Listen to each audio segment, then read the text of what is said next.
Hello दोस्तों, उत्तराखंड की पाठशाला में आपका स्वागत है। तो देखिए दोस्तों, फिर से लेकर आया हूँ एक अन्य उत्तराखंड जीके टेस्ट का भाग, जहाँ पर देखेंगे उत्तराखंड विषय से संबंधित महत्वपूर्ण प्रश्न जो कि महत्वपूर्ण हो जाते हैं उत्तराखंड के सभी प्रतियोगी परीक्षाओं के लिए, जहाँ पर भी उत्तराखंड विषय से संबंधित प्रश्न पूछे जाते हैं।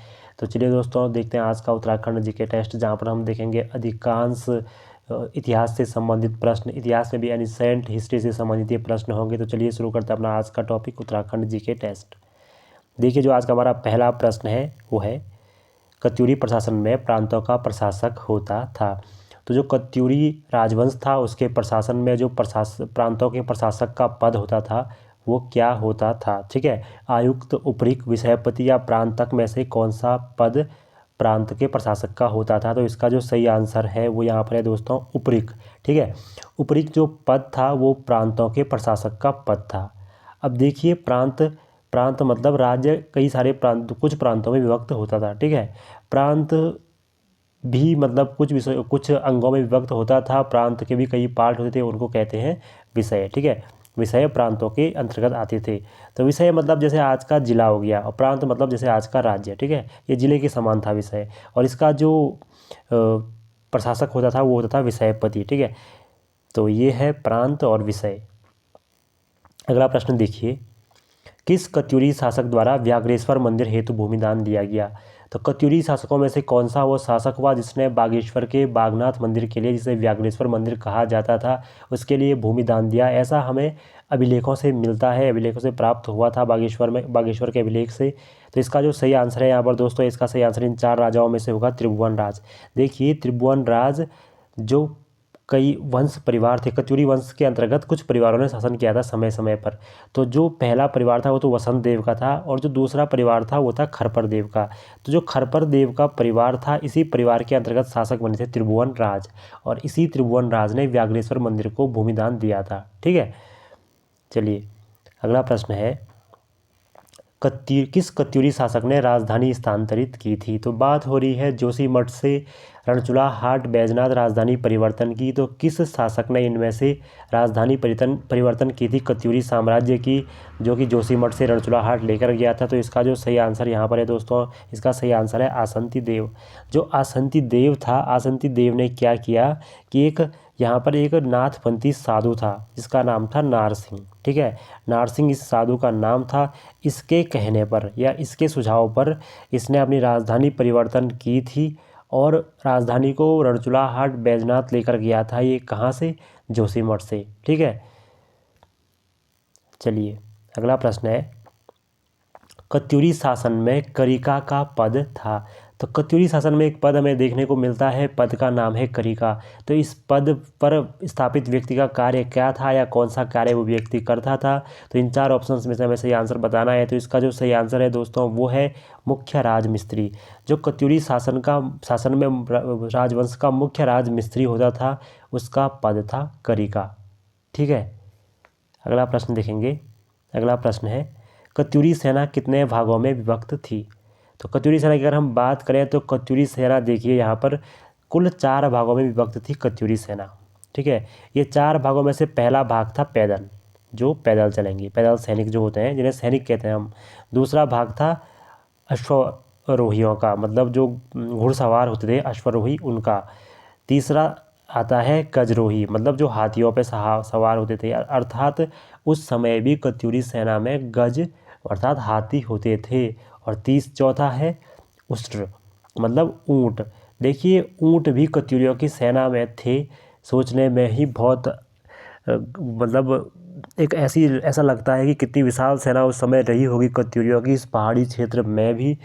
तो देखिए दोस्तों, ये थी कत्यूरियों की सेना जो 4 भागों में विभक्त थी। ठीक है, अगला प्रश्न है, कत्यूरी काल के कितने विषयों की जानकारी मिलती है। अभी मैंने कहा था कि प्रांत विषयों में बटे होते थे, जैसे विषय आज के जिलों की तरह देखने को मिलते हैं। तो कत्यूरी काल के कुछ विषयों के बारे में जानकारी मिलती है। तो कुल कितने विषय ऐसे हैं जिनकी जानकारी मिलती है कि ये कत्यूरी काल में स्थापित थे। तो इसका जो सही आंसर है वो है 5। अब देखिए दोस्तों, ये 5 विषय कौन कौन से हैं। तो इनमें से जो पहला विषय है वो है कार्तिकेयपुर। ठीक है, कार्तिकेयपुर विषय। ये विषय कहाँ से कहाँ तक फैला था। जो कार्तिकेयपुर विषय था ये देवप्रयाग जोशीमठ से लेकर बागेश्वर तक। देखिए पहली राजधानी रही जोशीमठ में और दूसरी राजधानी रही थी बागेश्वर में। तो ये पूरा इलाका है जो जोशीमठ से बागेश्वर का, इस बीच के पूरे क्षेत्र को कहा जाता था कार्तिकेयपुर, जो कि था पहला विषय। ठीक है, दूसरे विषय की अगर हम बात करें तो दूसरा विषय था टंकणपुर। टंकणपुर, ठीक है, टंकणपुर दूसरा विषय। अब ये टंकणपुर कहाँ पर है, तो टंकणपुर की अगर हम बात करें तो जो देवप्रयाग है, भागीरथी और अलकनंदा का संगम, वहाँ से शुरू होता है ये विषय और अलकनंदा उपत्यका में आता है, मतलब अलकनंदा घाटी में ये आता है। तो अलकनंदा घाटी का ये क्षेत्र जो देवप्रयाग तक टंकणपुर कहलाता था, ये दूसरा विषय है। ठीक है, तीसरा विषय है अंतराग। अंतराग, ठीक है, अंतराग विषय कहाँ से कहाँ तक था, तो अंतराग विषय की बात करें तो भागीरथी और अलकनंदा, उत्तरकाशी में भागीरथी, बीच का टिहरी का क्षेत्र और चमोली में अलकनंदा का क्षेत्र। तो ये बीच का 3 जिलों का क्षेत्र आता था किसके अंतर्गत, हमारे अंतराग विषय के अंतर्गत। ठीक है, अब अगला विषय देखेंगे, जो चौथा विषय है वो है ईशाल। ईशाल विषय कहाँ पर था, तो ईशाल विषय देखिए भागीरथी और यमुना के बीच का जो इलाका है, कहाँ पर, उत्तरकाशी जिले में, उसे कहा जाता था ईशाल विषय। और पांचवा और अंतिम है मायापुर। तो मायापुर आप जानते हैं हरिद्वार का पुराना नाम है मायापुर। मायापुर हरिद्वार और इसका जो आसपास का तराई बावर का क्षेत्र है उसमें स्थित था। तो कुल 5 विषय जो मैंने बताए, एक बार फिर से बताता हूँ, वो है, पहला है कार्तिकेयपुर, दूसरा है टंकणपुर, तीसरा है अंतराग, चौथा है ऐशाल और पांचवा है मायापुर। ठीक है, अगला प्रश्न है, कत्यूरी शासन में गिरिद्वार रक्षक का पदनाम क्या था। तो देखिए कत्यूरी शासन में जो गिरिद्वार रक्षक होते हैं, गिरिद्वार रक्षक का मतलब होता है जो राज्य में स्थित दर्रों के रक्षक हैं। गिरिद्वार का अर्थ होता है दर्रे। जो दर्रे होते हैं उनके जो रक्षक होते हैं उनको उसका पदनाम क्या था कत्यूरी शासन में। ठीक है, इसका सही आंसर आपको बताना है। तो इसका जो सही आंसर है वो ऑप्शन नंबर बी, घट्टपाल। देखिए घट्टपाल होता था कत्यूरी शासन में गिरिद्वार रक्षक। ठीक है, अगर हम बात करें प्रांतपाल की, तो प्रांतपाल जो होता था वो होता था सीमाओं का जो प्रहरी होता है वो होता था प्रांतपाल है। इसके बाद जो वर्मपाल था, वर्मपाल होता था सीमावर्ती क्षेत्रों पर निगरानी रखने वाला व्यक्ति। जो सीमावर्ती क्षेत्र होते हैं वहाँ पर जो लोग मतलब जो निगरानी रखता था लोगों पर, लोगों की जो असाधारण चीज़ों को जो देखता था कि क्या असामान्य लग रहा है, लोगों की चेकिंग करना, ये सब कार्य होता था वर्मपाल का। ठीक है, और नरपति जो होता था, नरपति का कार्य था नदी घाटों पर सुविधाएं देखना। जो नदी घाटों पर पुल होते हैं उनकी सुविधाएं देखना, वहाँ पर टैक्स लेना, क्योंकि नदियों पर बहुत ज़्यादा टैक्स नदी आर पार करने पर लिया जाता था। ये भी राज्य की आय का एक स्रोत हुआ करता था उस समय में। अगला प्रश्न देखिए, कुलिंद राजाओं की कितनी प्रकार की मुद्राएं प्राप्त हुई हैं। तो हमें कुलिंद राजाओं की, अभी तक जो कुलिंद शासन उत्तराखंड में रहा, उसकी कितने प्रकार की मुद्राएं अभी तक हमें प्राप्त हुई है या इतिहास में प्राप्त हुई है। तो इसका जो सही आंसर है वो है देखिए 3। कुलिंद राजाओं की हमें 3 प्रकार की मुद्राएं प्राप्त हुई हैं, हम उनके बारे में जानते हैं। पहला है अमोघ भूति प्रकार की, दूसरा है अल्मोड़ा प्रकार की, तीसरा है चत्रेश्वर प्रकार की। देखिए अमोघ भूति प्रकार की इसलिए मिलती है क्योंकि कुलिंदों के महान शासक हुए अमोघ भूति, उनकी हमें मुद्राएं मिली हैं जो रजत और ताम्र धातु की थी, या मतलब चांदी और तांबे की थी, और ब्राह्मी और खरोष्टी लिपि में इनमें लेख लिखे गए हैं। ठीक है, दूसरे प्रकार की मुद्रा हमें प्राप्त हुई है अल्मोड़ा प्रकार की, ये हमें मिली है अल्मोड़ा से और कत्यूर घाटी से है। और जो तीसरी जो प्रकार की मुद्रा है वह है छत्रेश्वर प्रकार। कहते हैं कि कुलिंदों ने अपने एक देवता छत्रेश्वर के नाम पर ये मुद्राएं छापी थी, इसलिए इनको छत्रेश्वर प्रकार की मुद्राएं कहा जाता है। ठीक है, अगला प्रश्न, इनमें से किस एक स्थान से यौधेय वंश की मुद्राएं प्राप्त नहीं हुई हैं। देखिए कहीं इनमें से 3 स्थान ऐसे हैं जहां से हमें यौधेय वंश की मुद्राएं प्राप्त हुई हैं, जो यौधेय वंश के बारे में जानकारी देती है। देखिए तीसरी और चौथी सदी में यौधेय वंश ने उत्तराखंड के क्षेत्रों पर शासन किया था। तो इसका जो सही आंसर है दोस्तों यहाँ पर देखिए, जौनसार बावर से प्राप्त हुई है, काला डांडा से प्राप्त हुई है, काला डांडा मतलब आज का लैंसडाउन, सहारनपुर से प्राप्त हुई है। कोटद्वार एक ऐसा क्षेत्र है जहाँ से प्राप्त नहीं हुई है। ठीक है, अगला प्रश्न है, देवीधुरा के कप मार्क्स की खोज हेनवुड ने कब की। तो हेनवुड देखिए एक इतिहासकार हुए, इन्होंने देवीधुरा के कप मार्क्स की खोज कब की। कप मार्क्स अर्थात ओखल नुमा, पत्थर पर ओखल नुमा आकृति। देखिए बहुत जगह पूरे दुनिया के इतिहास में देखने को मिलता है कि पत्थरों पर ओखल नुमा आकृतियाँ देखने को मिलती हैं, जिन्हें कप मार्क्स कहा जाता है। तो देवीधुरा में जो कप मार्क्स मिले हैं उनकी खोज हेनवुड ने कब की। तो इसका जो सही आंसर है वह 1856। ठीक है, 1856 में हेनवुड ने देवी दुर्गा के कपमार्क्स की खोज की। जबकि द्वाराहाट के चंद्रेश्वर मंदिर से भी कपमार्क्स मिले हैं, जिसे रिवेर कॉर्नक ने, जो रिवेर और कॉर्नक थे, उन्होंने मतलब इनको खोज निकाला था। जो कहाँ पर थे, ये थे चंद्रेश्वर मंदिर द्वाराहाट में। 200 कपमार्क्स यहाँ पर मिले थे। तो ये इन्होंने ढूंढे थे 1877 में। इनका सन भी याद रखना। रिवेट कॉर्नक ने चंद्रेश्वर मंदिर द्वाराहाट में 200 कपमार्क्सों की खोज की थी 1877 में। अगला प्रश्न देखिए, किस स्थान को स्थानीय व्यवहार में चित्रशिला भी कहा जाता है या स्थानीय भाषा में चित्रशिला भी कहा जाता है? इन चारों में से एक स्थान ऐसा है जिसे स्थानीय भाषा में चित्रशिला कहा जाता है। कालसी, लैंसडाउन, कोटद्वार या रामनगर?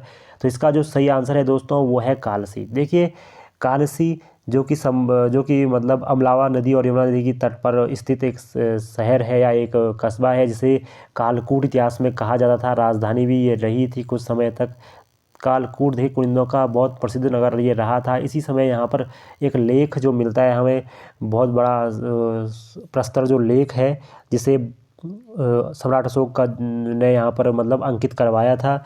तो इसीलिए ये फेमस भी है ये स्थान, और इसी शिला के यहाँ होने के कारण इसका नाम चित्रशिला पड़ा है। ठीक है, तो स्थानीय भाषा में लोग इसे चित्रशिला कहते हैं। जबकि अगर हम बात करें, ये जो हमारा लेख है यहाँ पर अशोक का, ये टोंस और यमुना नदी के तट पर स्थित है। ठीक है, समीप स्थित है, संगम की। अगला देखिए, 1803 ईस्वी के भूकंप में क्षतिग्रस्त रघुनाथ मंदिर। देखिए गढ़वाल में 1803 में बहुत बड़ा भूकंप आया। पूरे गढ़वाल में ज़्यादातर इमारतें ध्वस्त हो गई। अजयपाल का भवन ध्वस्त हो गया।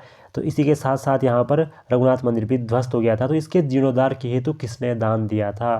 तो इसका जो जीर्णोद्धार हुआ, पुनरुद्धार हुआ, तो इसके लिए जो दान का प्रयोग किया गया था वो किसने दिया था? तो इसका जो सही आंसर है देखिए वो है ऑप्शन नंबर 3, दौलत राव सिंधिया जो थे। दौलत राव सिंधिया, देखिए ऐसा नाम मैंने सुना है, मराठा सरदारों में मराठा सरदार हुआ करते थे सिंधिया, और दौलत राव सिंधिया भी उनके एक सरदार थे। तो मुझे लगता है उन्होंने ही ये दान यहाँ पर दिया था। अगला देखिए, बालेश्वर मंदिर परिसर में स्थित नामनाथ मंदिर ताम्रपत्र, मतलब बालेश्वर मंदिर एक परिसर है, मंदिर समूह है, चंपावत में ये है, और यहाँ पर एक मंदिर है नामनाथ मंदिर, और इस मंदिर में एक ताम्रपत्र रखा गया है। ये किस चंद से संबंधित है जो नामनाथ मंदिर का ताम्रपत्र है? तो इसका जो सही आंसर यहाँ पर है दोस्तों, नामनाथ मंदिर का जो ताम्रपत्र है वो है जगत चंद से संबंधित। जगत चंद का ये ताम्रपत्र है, नामनाथ मंदिर का ताम्रपत्र। जबकि यहाँ पर बालेश्वर मंदिर समूह में जिन अन्य राजाओं के ताम्रपत्र मिले हैं वो चारों यहाँ पर ऑप्शन में है। अभय चंद के मिले हैं, बाज बहादुर चंद के मिले हैं, ज्ञानचंद का ताम्रपत्र मिला है, और जगत चंद का तो नामनाथ मंदिर ताम्रपत्र मंदिर परिसर से मिला है। ठीक है, अगला देखिए, पाल वंश ने किस क्षेत्र में शासन किया? देखिए उत्तराखंड के इतिहास में पाल वंश देखने को मिलता है। पाल वंश के राजाओं के नाम देखने को मिलता है। वो नाम कुछ ऐसे हैं कि लखन पाल, त्रिभुवन पाल, रुद्रपाल, उदयपाल, ऐसे नाम देखने को मिलते हैं। तो ये इसका अर्थ है यहाँ पर पाल वंश का शासन रहा था। तो किस क्षेत्र में ये शासन रहा था? तो डोडी, बैजनाथ, द्वाराहाट या जोशी मठ? तो इसका जो सही आंसर यहाँ पर है दोस्तों वो है बैजनाथ क्षेत्र। बैजनाथ क्षेत्र में ही पाल वंश के शासकों का शासन रहा था, और 11वीं 12वीं सदी के आसपास ये रहा था। ठीक है, अगला प्रश्न देखिए, करांचल देव ने किस वर्ष कत्यूरी शासकों को परास्त कर गढ़वाल क्षेत्र पर अधिकार किया? तो किस वर्ष करांचल देव ने कत्यूरी शासकों को परास्त किया और इस क्षेत्र पर अधिकार किया था? तो देखिए इसका जो सही आंसर है वो है 1223 ईस्वी। 1223 ईस्वी में नेपाल अर्थात जो एक जगह है वहाँ पर दुलू का राजा था करांचल देव, और इस करांचल देव ने गढ़वाल के क्षेत्र पर आक्रमण किया, और इसका मतलब जिक्र जो मिलता है गोपेश्वर अभिलेख में हमें मिलता है देखने को। ठीक है, और इसने क्या किया, गढ़वाल क्षेत्र पर विजय प्राप्त की थी। अगला देखिए, कत्यूरी शासन में गौलमिक का पद था। तो एक पद कत्यूरी शासन में देखने को मिलता है, पद नाम है गौलमिक। तो गौलमिक किस व्यक्ति का पद था या उसका कार्य क्या था? तो पदाधिक सेना का नायक, अश्व सेना का नायक, गज सेना का नायक या ऊंट सेना का नायक? किस सेना का नायक जिसे गौलमिक कहा जाता था? तो पदाधिक सेना का जो नायक था, पैदल सेना का जो नायक था, उसे गौलमिक कहा जाता था। जबकि अश्व सेना के नायक को अश्व बलाधिकृत, जबकि गज सेना के हस्ती बलाधिकृत, और ऊंट सेना के उष्ट्र बलाधिकृत ये नाम कहा जाता था है। अगला प्रश्न है, महाभारत में वर्णित भृंग त्रिंग इसे भृंग त्रिंग भी कहा जाता है, भृंग त्रिंग भी कहा जाता है। तो भृंग त्रिंग का संबंध किससे है? तो महाभारत में जो नाम मिला है हमें वो है भृंग त्रिंग, और वो कहा गया है केदारनाथ के लिए। ठीक है, भृंग त्रिंग शब्द का प्रयोग केदारनाथ के लिए किया गया है। वन पर्व में जो यात्रा हरिद्वार से भृंग त्रिंग की कही गई है उसका अर्थ है हरिद्वार से केदारनाथ की यात्रा।